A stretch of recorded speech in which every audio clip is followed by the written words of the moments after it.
Throughout time, people across the world told each other tales of how they came to be, of heroes and monsters, romance and tragedy, death and rebirth. Mythology helped shape the ancient world, explaining the unexplainable. This is Mythology Unleashed.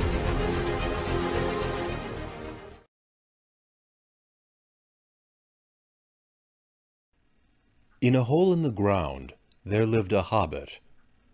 These simple words, written down on a blank piece of paper, would go on to be the start of one of the most compelling worlds of fiction in literary history.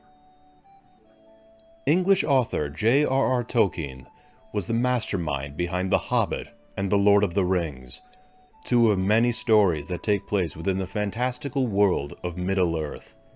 A world filled with magic and mystery, war and wrath, sword and sorcery, good and evil. A world filled with wizards and demons, elves and dwarves, heroes and villains. Epic quests, heroic journeys, evil forces and magical rings. Though Tolkien's works have been seen as some of the most influential in the fantasy genre, with many authors citing him as inspiration for their own works, Tolkien himself was inspired by many stories of mythology and folklore. From Greek, Norse, and Celtic mythology, to Arthurian legend, to Grimm's fairy tales, to the Bible. This program will discuss the mythical origins of Tolkien's Legendarium. In order to better understand the world of Tolkien, one must first examine the man himself. John Ronald Reuel Tolkien was born to English parents on January 3, 1892, in Bloemfontein, Orange Free State, in what is now part of modern-day South Africa. At 4 years old, Tolkien's mother Mabel returned to England with her two sons, John and his younger brother Hilary, following their father's passing. From his mother, Tolkien developed a deep love of language, literature, and storytelling, fostering John's early imagination and creativity. Additionally, Tolkien also had an Icelandic nanny named Thorgud Gísladóttir, who introduced to him the Norse language, folklore, and mythology. Tolkien lived a colorful childhood, filled with joys yet marred with tragedies, surviving the death of his mother, being raised by family friend and Roman Catholic priest, Father Francis Morgan, studying religion, folklore, language, and philosophy, and exploring the forests and fields near his home, both on his own and in the company of dear friends, fueling his creativity and inspiring the vivid landscapes of Middle-earth. As an adult, Tolkien lived through the horrors of World War I, serving as a second lieutenant in the British Army, and participating in the Battle of the Somme, and would later attend Oxford University, where he studied classical literature and philology, putting his love of storytelling and foreign languages at the forefront of his life. Tolkien began his academic career as an Anglo-Saxon professor at the University of Leeds in 1920, before moving to the University of Oxford, where he held the Rawlinson and Bosworth Professor of Anglo-Saxon position from 1925 to 1945, as well as serving as a tutor and lecturer in English language and literature at Pembroke College and Merton College, where he taught courses on medieval literature, Old English, Middle English, and Norse mythology. As a teacher and scholar, he was widely renowned for his enthusiasm, erudition, and engaging teaching style. It is said that one day in the early 1930s, while he was working through school certificate papers, Tolkien found a blank page among the documents and felt a sudden wave of inspiration. He began to write down the beginning of what would go on to become There and Back Again, better known as The Hobbit, sowing the seeds of his Legendarium, influenced by his professional and personal life, his time as a student and later teacher of myth and language, as a soldier, a philologist, and more. Through the Middle-earth saga, Tolkien created a conduit for many languages he had developed, and an outlet for his love of mythology and storytelling. In creating his literary world, Tolkien envisioned his Legendarium as a mythological prehistory to the current mundane world, complete with fantastical elements, but with shards of truth scattered within. Tolkien's world was known as Middle-earth, a name taken almost directly from Norse mythology, whose mortal realm was referred to as Midgard, or Middle-earth.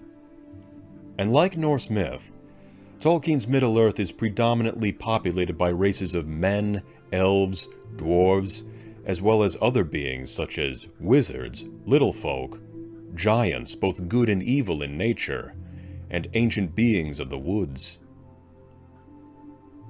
Tolkien's elves are described as the wisest and fairest of all beings, much like the elves of Norse mythology, and dwell within mystical cities such as Rivendell and Mirkwood, that are set physically within the mortal world, yet have an almost alien aspect surrounding them, not unlike Celtic otherworlds such as Annwn or Tir na Nog, the home of gods and supernatural beings of Celtic mythology.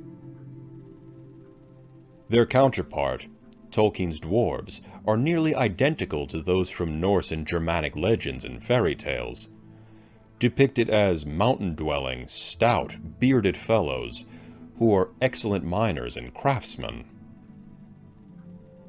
The humans of Middle-earth are depicted as comparably plain and ordinary, with many of them desiring power more so than any other race, and many of them scared or otherwise unwilling to rise above oppressive forces. However, there are a select few, both men and women, who do the impossible, rallying warring kingdoms, slaying evil monsters, and doing the undoable, a theme that recurs in countless mythologies, where select few stand out among the mundane and cowardly masses, and stand their ground in the face of insurmountable odds. Additionally, the world of Middle-earth has no shortage of monstrous beasts, some that strongly resemble creatures of legend such as dragons, trolls, vampires, werewolves, shapeshifters, denizens of the undead, and more. But Tolkien's imagination supplied many fabulous and terrifying creatures that dwell within Middle-earth, such as menacing spider creatures, including Shelob and her kin, gargantuan pachyderms called Mamakil or Oliphants, and the Balrogs, immense and powerful demons of fire and shadow. And amidst these gods, men, ethereal beings, and monsters, exist many overlooked beings, such as hobbits, characters who are not portrayed as inherently strong or wise or brave, preferring to live quiet lives, minding their own business, and away from conflict or excitement, yet are frequently shown as catalysts for massive change in the world of Tolkien. The cornerstone story of Middle-earth, The Lord of the Rings, centers around the Dark Lord Sauron, a fallen Maiar, with a desire to conquer and control the whole of the world and every living soul in it. Sauron was a loyal follower of Morgoth, formerly known as Melkor, and once a prominent member of the Ainur, who served the creator god Eru Ilúvatar. Morgoth rebelled against Ilúvatar, in a manner nigh identical to the conflict of Satan and the Christian god, and was responsible for the birth of evil and darkness in Tolkien's world. After the defeat of Morgoth, Sauron went on to continue in his former master's footsteps, planting seeds of deceit, deception, and destruction in order to claim the world for himself, acting as a very satanic figure in his own right. In his scheme for complete domination, Sauron employs a host of strategies, political manipulation, and societal upheaval throughout the major points of the map, hollow promises of power to various figures of authority. and a vast army of monsters and demonic forces. Sauron's armed forces primarily consist of creatures that were once elves that had fallen for the dark powers, corrupted and mutilated into a hideous form of life. Orcs. Thousands upon thousands of squat, twisted monsters whose sole purpose is naught but war and destruction, embodying evil, corrupting purity, conquest, and industrial warfare, and bearing more than a passing resemblance to the ogres and monsters of Grimm's fairy tales and English folklore. In addition to orcs, Sauron employs savage trolls, giant wolves, demons of the pit, even vampires and werewolves, all of whom greatly inspired by various European mythologies, yet all given a unique twist that endears them to Tolkien's world. Sauron's most loyal servants, however, are the 9 ring wraiths, the Nazgul, once powerful kings of men who would fall into darkness and the powers of Sauron, appearing as black cloaked figures astride black horses or upon the backs of ferocious dragons, likely inspired, at least partially, by the 4 horsemen of the Apocalypse from the Book of Revelation, among other eerie specters of doom. Sauron has access to vast magical powers and legions of dark creatures at his command. But by far, Sauron's most powerful weapon is the One Ring, a magical item forged by Sauron himself that grants its wearer the power to control the free peoples of Middle-earth, bending their wills to that of the ring-bearer. Magical rings are found throughout many mythologies across the world, and they are as plentiful and unpredictable as they are in Middle-earth. Some, like the legendary Ring of Solomon from Arabic folklore, allow the wearer to control demons and spirits, while other rings, such as those seen in the Mabinogion or Arthurian legend, turn the wearer invisible or insane. Magical rings are popular motifs in mythology and literature because they are small in size, fitting on fingers or easily concealed in pockets, the circular form representing infinity, but most importantly, because they are unassuming in appearance, and the One Ring of Power is no different. Though the creation of the ring empowered Sauron beyond comprehension, it came with a severe cost. Sauron infused almost the entirety of his power within the ring, making him utterly dependent upon it. Should any other come across it, they would be filled with a burning desire for possession of the ring that often leads to bloodshed, and any who should wear it would turn invisible. The ring would also extend its wearer's life, defying natural aging, and gradually corrupting them with the malevolence Sauron embedded within it. Sauron would eventually lose the One Ring, effectively ending his reign over Middle-earth, at least for a time. During the Battle of the Last Alliance, in Sauron's domain Mordor, a volcanic, desolate wasteland that strongly resembles Hell or Tartarus, the ring was cut from his very finger by Isildur, the king of Gondor, effectively destroying his mortal form. But Isildur quickly fell to the influence of the ring, and he claimed it for himself. As the story progresses, we learn that the One Ring, like many cursed objects in myth and superstition, has a will of its own, one as dark and twisted as its master and creator. As it had no other master, the ring strove to return to Sauron by manipulating those who would come across it. The ring betrayed Isildur to his death, breaking the lineage of kings and weakening the dominion of man, and the ring itself was lost to time. Meanwhile, Sauron would bide his time, gradually rebuilding his strength, and taking the form of a massive, lidless eye atop a tower, wreathed in flame and all-seeing, an image that some scholars have likened to the Eye of Balor, the Fomorian king from Irish mythology, whose staring gaze likewise saw to the death of entire armies. Centuries after the death of Isildur, the ring would come into the possession of a halfling named Smeagol, acquired after he slew his relative Deagol for it. This particular scene harkens back to the Volsunga saga, which tells a tale featuring a magical gold-finding ring called Anvaranot. The ring's original owner, Andvari, cursed the ring to bring misfortune on the one who possessed it, after it had been stolen by the god Loki. Anvaranot eventually came to the dwarven king Hreidmar, but it quickly caught the attention of Hreidmar's son, Fafnir. Mercilessly, Fafnir killed his own father, stole the cursed ring, and turned into a ferocious dragon.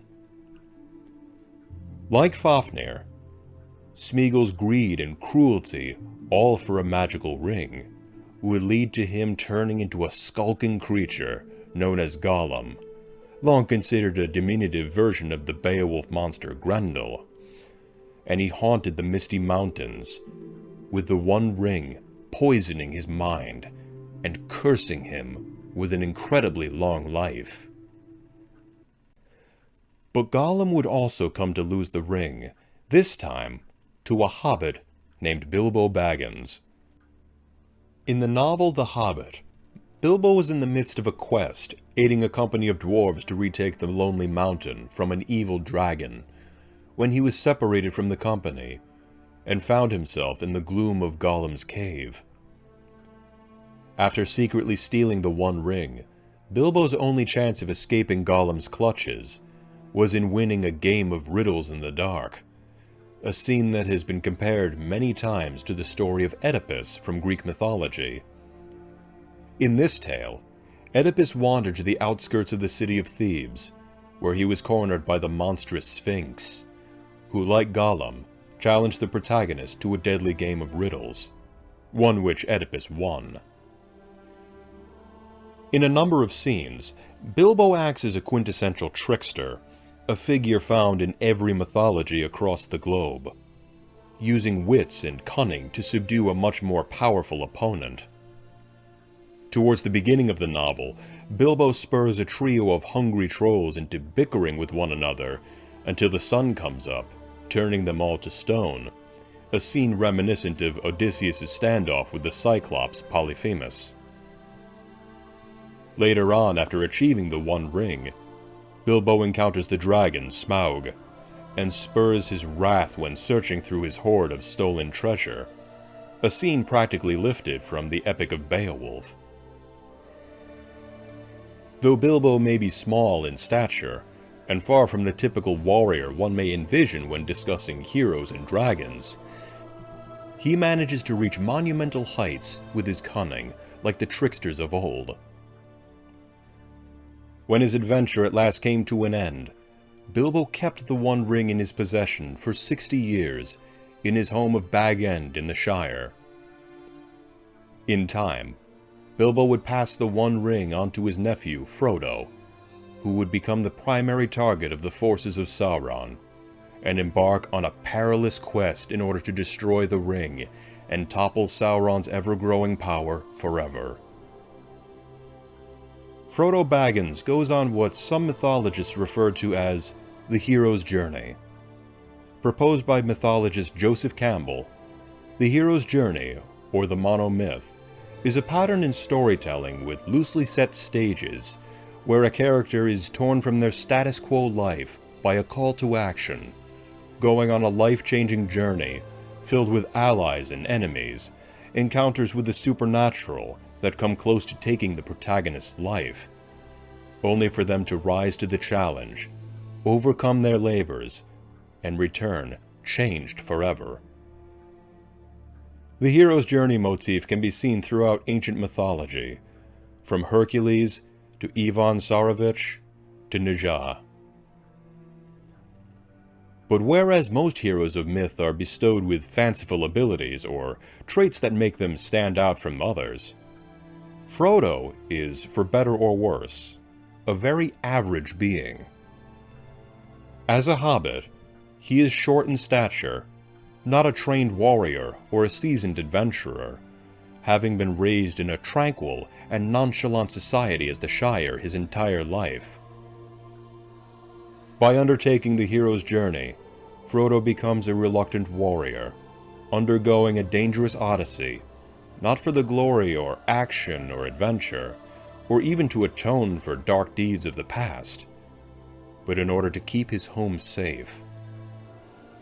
With such a burden placed upon the halfling's shoulders, Frodo is not expected to survive, much less complete such a quest.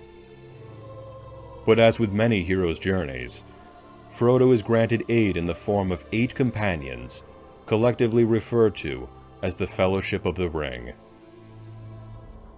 The 9 members of the Fellowship consist of fellow hobbits Samwise or Sam Gamgee, Meriotic Brandybuck and Peregrine Took, better known as Merry and Pippin, as well as the elf archer Legolas, the dwarf Gimli, and 2 men, Boromir of Gondor, and the Dunedain ranger, Strider, or Aragorn, son of Arathorn.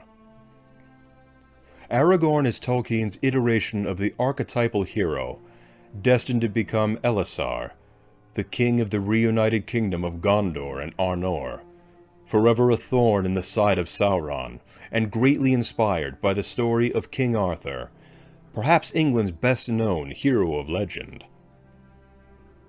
Arthur and Aragorn are both the descendants of deceased monarchs killed in combat, and are the rightful heir to the throne. Both individuals were stripped of their rightful kingdoms, and were at risk of being assassinated, with their lineage coming to an end if they were to be killed. Arthur and Aragorn were secretly raised in foster homes, receiving protection from a foreign noble, who so happens to be a distant relative, Arthur being reared in the castle of Sir Ector, while Aragorn was raised in Rivendell, in the House of Elrond. Furthermore, both heroes demonstrate remarkable fighting prowess and exceptional abilities of survival, leadership, and diplomacy throughout their respective journeys, and both develop romantic feelings for otherworldly women, but must successfully navigate challenges that appear insurmountable before they could ever achieve victory in romance and destiny. Challenges made somewhat easier down the line with the gift of a magically forged sword. The Fellowship are led by the wizard Gandalf, a powerful wizard and a mentor figure to practically all who he encounters. Having lived for thousands of years, Gandalf possesses a deep knowledge of the world, its peoples, its languages, its creatures, and its magic. Wandering the countryside in the familiar form of a tall, elderly man with a long gray beard, a staff in hand, and a pointed cap, echoing the ancient legends of Odin, the king of the gods of Asgard in Norse mythology, and especially the wizard Merlin, famous for being the mentor of King Arthur. As with Odin and Merlin, and many other bearded wise figures throughout legend and literature, Gandalf is an enigmatic figure, always speaking in riddles, and thinking of things several steps ahead and around all others. The members of the Fellowship were all capable in their own way, but having Gandalf leading their expedition was certainly a great comfort for all, and what's more, he was also a close friend to Frodo, having joined Bilbo on his quest decades earlier. But Gandalf's time with Frodo and the Fellowship would be cut short, as when they passed through the abandoned dwarf kingdom of Moria, a Balrog was accidentally awakened, and Gandalf sacrificed himself in an epic battle against the demon of the shadows. The surviving members of the Fellowship escape Moria and make their way to the elven realm of Lothlorien, a place of healing ruled by the Lady Galadriel. While Galadriel only has so large of a role in the narrative of The Lord of the Rings, her presence is quite oracular, bordering on that of a goddess, seeing things no others can, and possessing powers that mortals can never truly fathom. Through Galadriel, Tolkien channels the likes of Circe, the Oracle of Delphi, and the Lady of the Lake, Nimue. And through Galadriel, Frodo learns just how heavy his burden truly is, and the absolute cost of his appointed task. Galadriel sends the Fellowship on their way, healed and with gifts, but their troubles from here on only exacerbate. A key element to many adventures and epic quests of mythology that Tolkien firmly adheres to in his works is the crescendo of difficulty. As the stories progress, the hardships, both external and internal, seem to become harder and harder for the heroes. In Beowulf, the titular hero battles Grendel, followed by Grendel's mother, and culminating in a battle with a dragon. In Greek mythology, the labors of Hercules, the voyage of Jason and the Argonauts, and the trials of Odysseus gradually increase in how dangerous and seemingly impossible they are, and tear away at their respective protagonists. In the Chinese epic Journey to the West, the monk Tang Sengzang, Sun Wukong, and their companions faced countless physical and emotional struggles that would continue on for many years before reaching their goal.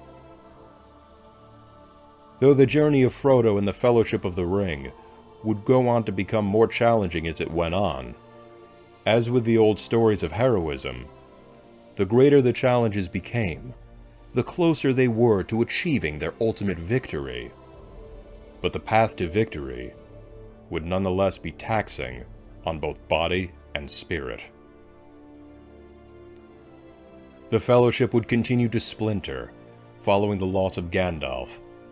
Boromir gave in to his desire for the ring, attempting to wrest it from the Hobbit by force, and would shortly thereafter be killed by a pack of orcs, who would capture Merry and Pippin, prompting Aragorn and the others to give chase.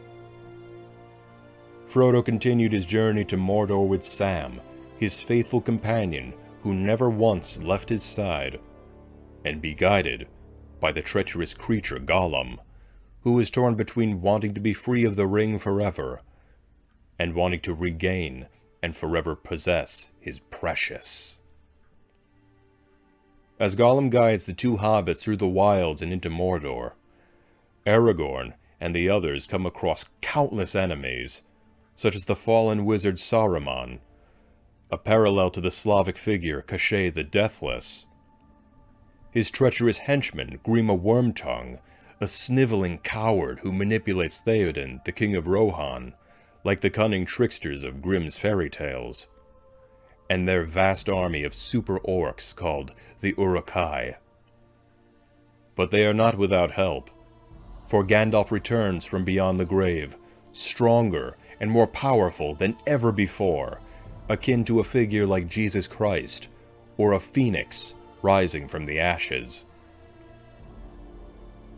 Gandalf sends Aragorn, Legolas, and Gimli to aid the kingdom of Rohan, freeing Theoden from the machinations of Grima and his master, culminating in the epic Battle of Helm's Deep. The Battle of Helm's Deep echoes scenes from the Iliad, where an impregnable fortress is laid siege by wave after wave of enemy forces. Under the leadership of Aragorn and Theoden, and with aid from the warrior woman Éowyn and her brother Éomer, both characters heavily influenced by warriors from Norse myth, the Rohirrim drive off the invading forces and force Saruman and his Dark Master from the realm of Rohan. And somewhere in the desolate mountains and boggy swamps surrounding Mordor, Frodo continued his journey, with Gollum acting as the devil on one shoulder, and Sam acting as the angel on the other. All the while, the ring was slowly taking his life. As the long and deadly journey took its toll on Frodo, every moment he was battling the urge to give in to the influence of the ring, to fully give in to darkness. A truly hopeless situation, where the odds looked bleak, yet he still persisted, proving himself more a hero than even he ever believed he could be. The trio managed to survive a number of perils, but Gollum betrays the two hobbits, leading them into the lair of Shelob, the spider monster. Frodo falls victim to Shelob's venom, and is nearly killed by Shelob, were it not for the bravery of Sam, who manages to drive off the monster with newfound courage, Frodo's sword's sting, and a magical gift from Galadriel. While not Frodo and Sam's final obstacle, Shelob acts as a sort of gatekeeper to a path that separates two worlds, something common in many European mythologies, and to overcome this obstacle would bring the heroes closer to fate, but maybe not victory. The War of the Ring continued into the realm of Gondor, before the walls of Minas Tirith, a city that had for generations held back many of the forces of Mordor, but had gradually grown weaker and weaker with the absence of a true king, and generations of incompetent stewards. Sauron sent forth his strongest armies, led by the leader of the Nazgul, the Witch King of Angmar. The forces of Sauron laid siege to Minas Tirith and the army of Gondor, not unlike the Trojan War of Greek mythology, or the Battle of Camlan from Arthurian legend. But through the combined efforts of the Fellowship, namely Aragorn and Gandalf, who succeeded in rallying Rohan and Gondor, and leading an army of ghostly warriors, the tide turned against Sauron. The Battle of Pelennor Fields and Siege of Gondor ended with great losses on both sides, including the death of Theoden, and the demise of the Witch King at the sword of Eowyn. But the city was saved, and hope was kindled. As Frodo and Sam make their way through Mordor, having survived a clutch of orcs, they find their way to Mount Doom, the birthplace of the One Ring, and the only place that it could be destroyed, blocked by thousands of orc soldiers, and overseen by the great eye of Sauron, all momentarily unaware of the presence of the two hobbits. But as luck would have it, the orcs made their way to the Gate of Mordor, the eye of Sauron watching the event transpire as Mordor is emptied. It seems like a moment of grand luck, but in truth, Aragorn had rallied the surviving members of the Fellowship, with the forces of Gondor and Rohan, in a last-ditch effort to give Frodo and Sam a fighting chance. On the edge of Mount Doom, so very close to achieving their ultimate goal, Frodo at last succumbed to the power of the ring, having been beaten down by the external torments of his journey, and his internal battle to resist what no other had been able to fully ward off. As Frodo laid claim to the ring, the pair were attacked by Gollum, who had gone completely mad, biting off Frodo's finger and stealing back the One Ring. But no sooner had Gollum recovered his precious, he slipped and fell into the heart of the volcano, not only to his death, but the utter destruction of the ring, saving Frodo and Middle-earth from its clutches. As with many epics of classic myth, the War of the Ring climaxes with a grand final struggle of good versus evil, complete with action, sacrifice, and more than a few moments where it looks as if all hope is lost, before a sudden, defining triumph of the protagonists. The powers of evil were snuffed out by the efforts of the forces of good, and by the hands of fate. Upon the destruction of the One Ring, Sauron is defeated permanently, never again able to retake form or lay claim over Middle-earth. His forces decimated, and his kingdom torn asunder. Frodo and Sam narrowly escaping their doom with the aid of the great eagles. Aragorn assumes his destined role as Elisar, king of Gondor and Arnor, and marries his true love, Arwen, bringing about the days of peace and the reconstruction of Middle-earth. Frodo and the other hobbits make their way home, and after one final skirmish with Saruman's forces in the Shire, they at last find their peace, and try their best to go on with their lives. However, their journey changed them all forever, but none more so than the ring-bearer Frodo. A combination of survivor's guilt, post-traumatic stress, and the lingering effects of the One Ring weighed heavily on Frodo, leading him to leave Middle-earth behind and join Gandalf and the last remaining elves on a ship out of the Grey Havens and into the west, to the Undying Lands, Tolkien's equivalent to Avalon, where he may earn his hero's rest.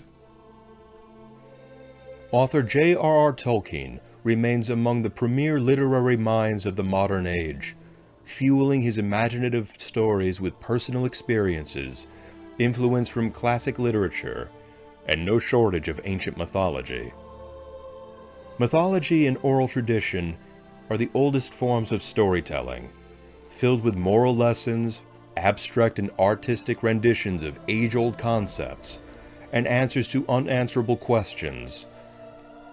Having been introduced to mythology and folklore at such a young age, and having continuous exposure to it throughout his life, Tolkien expertly crafted a magical world that beautifully wove together many aspects found within many mythologies.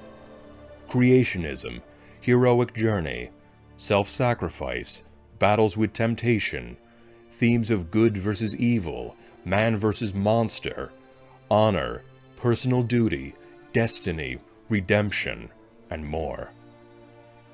With his writings of Middle-earth, Tolkien set out to create a unique mythology for his country and for the New Age, and in many ways succeeded in doing so. Tolkien's world is filled with gripping stories, far-off places, magical items, otherworldly yet relatable characters, thrilling adventures, passionate romance, heroes, villains, monsters, and everything in between, just like the mythologies of the ancient world. For decades and decades to come, people of all ages have loved Tolkien's Legendarium, with countless adaptations and works of fiction inspired by his grand works.